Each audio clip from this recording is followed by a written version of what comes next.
নিরামিষ হোক বা আমিষ, কদর তখনই যখন সেই রান্না সবার মন জয় করে। আজকের রান্না সম্পূর্ণ নিরামিষ। প্রথমে খেয়ে কেউ বুঝতেই পারবেন না যে কী দিয়ে তৈরি করেছি। সম্পূর্ণ ঘরোয়া উপকরণে অপূর্ব সুস্বাদু, এবং যাকেই খাওয়াবেন তিনি আপনার প্রশংসায় পঞ্চমুখ হবেন। আর এটা ভাত, রুটি, পোলাও সব কিছুর সাথেই খুবই ভালো লাগে। ফ্রেন্ডস, একটা ছোট্ট রিকোয়েস্ট, প্লিজ প্লিজ প্লিজ ভিডিওটা স্কিপ করে দেখবেন না, তাহলে কিন্তু রেসিপিটা ঠিকঠাক বুঝতে পারবেন না। তাহলে দেরি না করে চলুন রেসিপিটা শুরু করা যাক।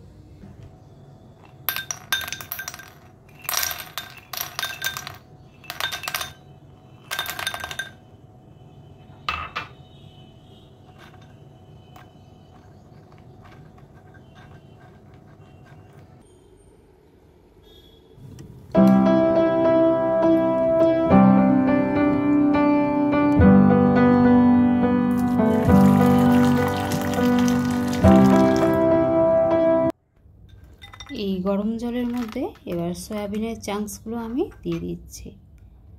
তো সয়াবিনের চাংসগুলো দিয়ে একটু নেড়ে চেড়ে নিচ্ছি।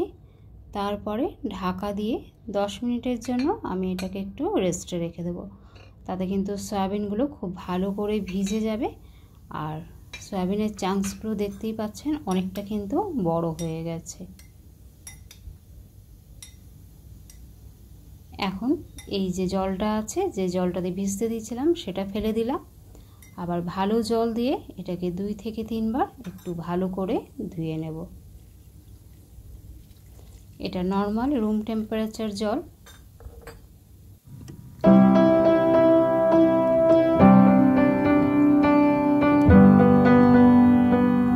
তিনবার ধুয়ে নেওয়ার পর এবারে এর মধ্যে যে জলটা আছে সেটাকে এইভাবে নিংড়ে নিংড়ে বার করে নেব। যতটা ভালোভাবে নিংড়ানো যাবে ততটাই কিন্তু ভালো করে জলটা নিংড়ে বার করে নিতে হবে। তো পুরো সয়াবিনের জলটা আমি এইভাবে নিংড়ে বার করে নিলাম।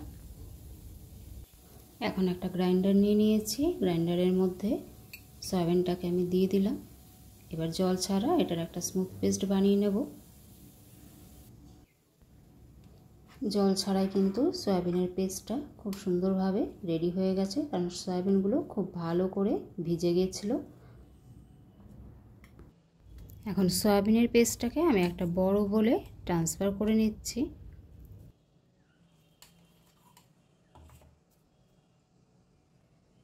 এখানে আমি 100 গ্রাম পনির নিয়ে নিয়েছি। আপনারা চাইলে পনিরের পরিমাণটা বাড়িয়ে বা কমিয়ে নিতে পারেন। পনিরটাকে আমি একটা গ্রেটারের সাহায্যে গ্রেট করে নিচ্ছি। আপনারা চাইলে কিন্তু এটা হাতে করেও ভালো করে ম্যাশ করে নিতে পারেন।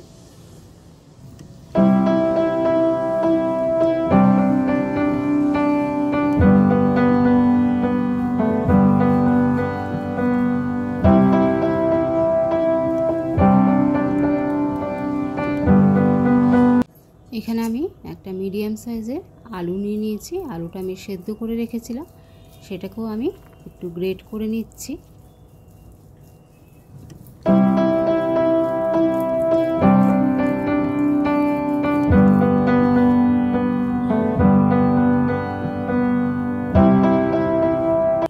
পুরো আলুটা আমার গ্রেট করা হয়ে গেছে। এখন এখানে কিছু ঘরোয়া মশলা আমি অ্যাড করে দেব। পরিমাণ মতো লবণ অ্যাড করে দিলাম। আর এটা হচ্ছে জিরে গুঁড়ো 1 টিস্পুন। 1 টিস্পুন এখানে আমি লাল লঙ্কার গুঁড়ো অ্যাড করলাম। 1 টিস্পুন ধনে গুঁড়ো অ্যাড করলাম। পরিমাণ মতো এখানে আমি গরম মশলা দিয়ে দিলাম, খুবই সামান্য, 1/2 টিস্পুনের মতো। আর এটা হচ্ছে চিনি। চিনিটা কিন্তু দিতেই হবে, যেহেতু নিরামিষ রান্না সেই জন্য চিনিটা ব্যবহার করতে হবে।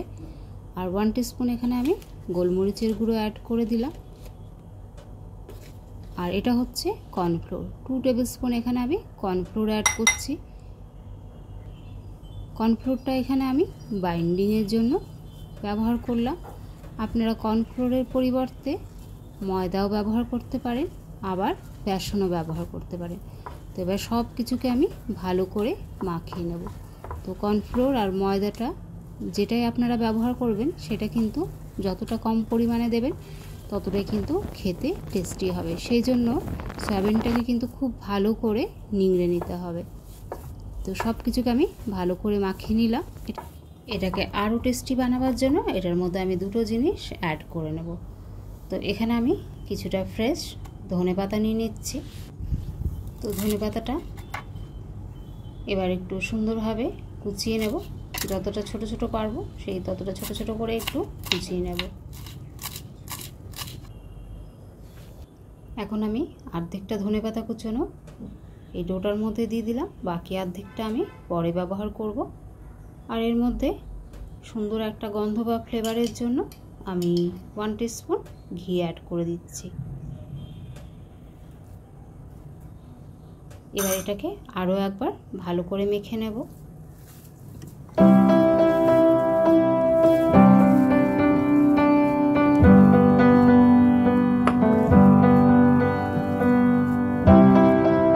এখানে আমি 1 টিস্পুন আদা পেস্ট অ্যাড করে দিলাম। আমি প্রথমে আদাটা অ্যাড করতে ভুলে গেছিলাম, আপনারা কিন্তু যখন মশলাগুলো দিয়েছিলাম তখনই সেই সময় আদাটা অ্যাড করে দেবেন। আবার ভালো করে মিশিয়ে নিয়ে এটাকে ঢাকা দিয়ে একটা সাইডে রেখে দিচ্ছি। ততক্ষণে পরে প্রিপারেশনটা করে নিচ্ছি। গ্যাসের মধ্যে একটা কড়াই বসিয়ে নিয়েছি, কড়াই 1 টেবিল চামচ আমি ঘি দিয়ে দিলাম। আপনারা চাইলে কিন্তু সাদা তেলেও করতে পারেন, তবে ঘিতে এটা খুব ভালো হবে, তাই আমি ঘি দিলাম। 1 টিস্পুন গোটা জিরে ফোড়ন দিলাম। 1.5 ইঞ্চির মতো আদা আমি টুকরো টুকরো করে নিয়েছিলাম, সেটা অ্যাড করে দিলাম। একটু নেড়েচেড়ে নিচ্ছি। এইভাবে আদাটাকে একটু ভেজে করে নিলে কিন্তু তরকারির টেস্টটা অনেকটাই সুন্দর হয়। আদাটা একটু নেড়ে চাওয়ার পর এখানে আমি মগজদানা অ্যাড করে দিচ্ছি 1 টেবিল স্পুন, আর 1 টেবিল স্পুন এখানে আমি কাজু অ্যাড করে দিলাম। তো সব কিছুকে একটু নেড়ে ছেড়ে নেব। দুটো কাঁচা লঙ্কা এখানে আমি অ্যাড করে দিলাম। তো ঝালটা আপনারা আপনাদের প্রয়োজন মতো দিয়ে দিতে পারেন। তারপর 1 কাপ আমি জল অ্যাড করে দিলাম। এবার গ্যাসের ফ্লেমটা একটু বাড়িয়ে এটাকে 2 মিনিটের মতো একটু কুক করে নেব। 2 মিনিট হয়ে গেছে। এবার গ্যাসের ফ্লেম আমি অফ করে দিচ্ছি আর ঠান্ডা হওয়ার জন্য অপেক্ষা করছি। ঠান্ডা হওয়ার পর একটা গ্রাইন্ডারে আমি নিয়ে নিলাম, আর এটার মধ্যে 1 টেবিল স্পুন আমি এখানে পোস্ত অ্যাড করে দিচ্ছি। তারপর এটার একটা স্মুথ পেস্ট বানিয়ে নিতে হবে। দেখুন পেস্টটা কিন্তু একদম স্মুথ হয়েছে। এখানে একটা বাটিতে আমি 2 চামচের মতো একটু তেল নিয়ে নিচ্ছি। এবার যে ডোটা বানিয়ে রেখেছিলাম সেটা আমার ভালো মতো সেট হয়ে গেছে। আর এখানে এটা আমি একটা স্ট্র নিয়ে নিয়েছি। আপনাদের কাছে যদি পেন্সিল বা পেন থাকে সেটা দিয়েও কিন্তু হতে পারে। তো এটা একটু আমি তেল ব্রাশ করে নিচ্ছি,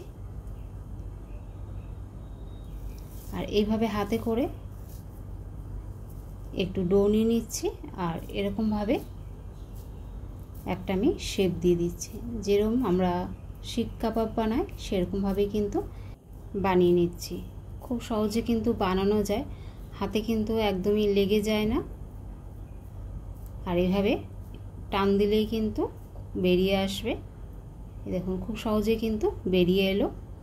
তো আমার একটা রেডি হয়ে গেছে। এভাবে আমি সবগুলোকে কিন্তু বানিয়ে নিচ্ছি।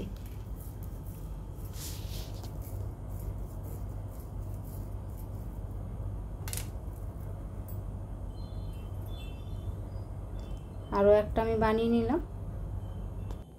সবগুলো আমি রেডি করে নিয়েছি। এবার চলে যাব পরের প্রসেসে। গ্যাস অন করে গ্যাসের মধ্যে একটা কড়াই বসিয়ে নিয়েছি। কড়াই আমি কিছুটা তেল দিয়ে নিয়েছিলাম। এবার একে একে এইগুলোকে দিয়ে দেব। তেলটা কিন্তু গরম হয়ে যাওয়ার পর গ্যাসের ফ্লেম মিডিয়ামে করে এগুলোকে একটু লাল লাল করে ভেজে নিতে হবে। একসাথে সবগুলো দেওয়া যাবে না, যতগুলো ধরবে আমি ততগুলোই দেব। গ্যাসের ফ্লেম মিডিয়ামে করে ভাজলে ভেতর পর্যন্ত এগুলো ভাজা হয়ে যাবে। এগুলো কিন্তু খুব নরম হয়, তাই খুব সাবধানে একটু উল্টে পাল্টে লাল লাল করে ভেজে নিতে হবে। তো দুটো দিকই আমার একটু লাল লাল করে ভাজা হয়ে গেছে। এখন এগুলোকে আমি উঠিয়ে নিচ্ছি।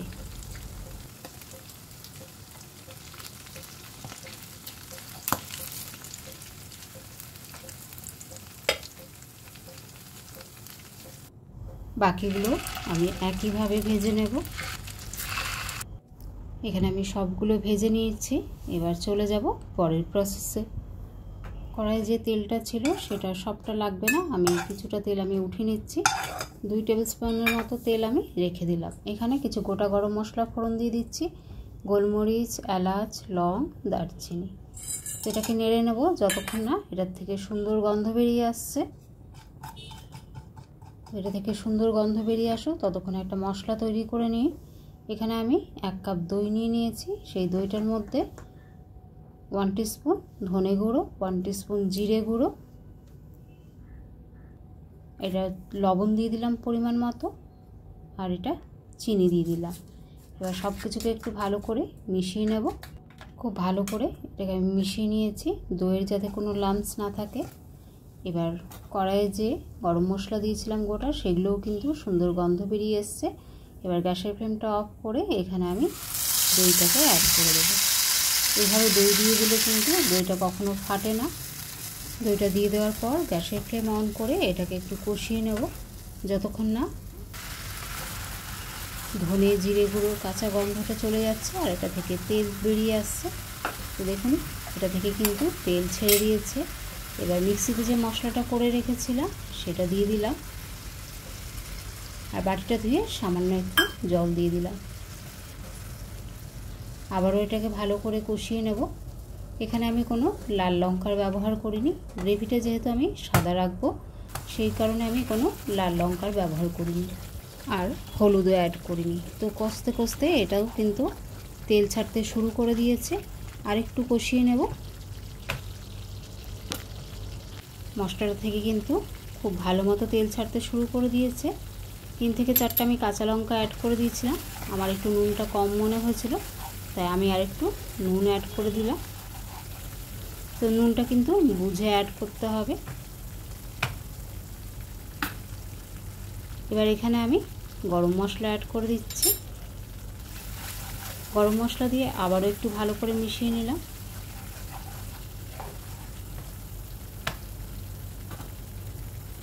আর হাফ কাপের মতো এখানে আমি জল অ্যাড করে দিচ্ছি।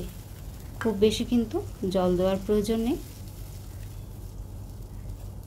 জলটার সাথে মশলাটা ভালো করে মিশিয়ে নিচ্ছি।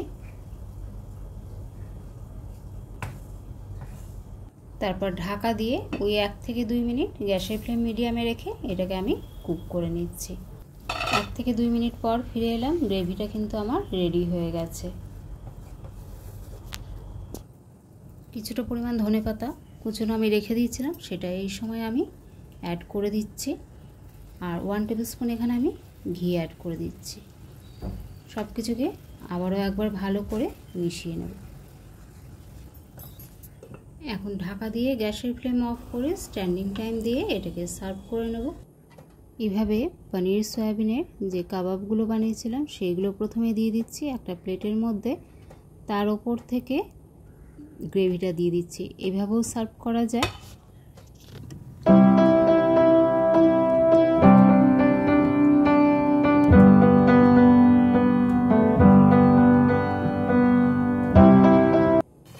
আবার গ্রেভিটার মধ্যেও কিন্তু এইভাবে দিয়ে খুব সাবধানে হালকা নেড়ে চেড়ে ঢাকা দিয়ে 1 মিনিটের মতো কুক করে গ্যাসের ফ্লেম অফ করে সার্ভ করা যায়।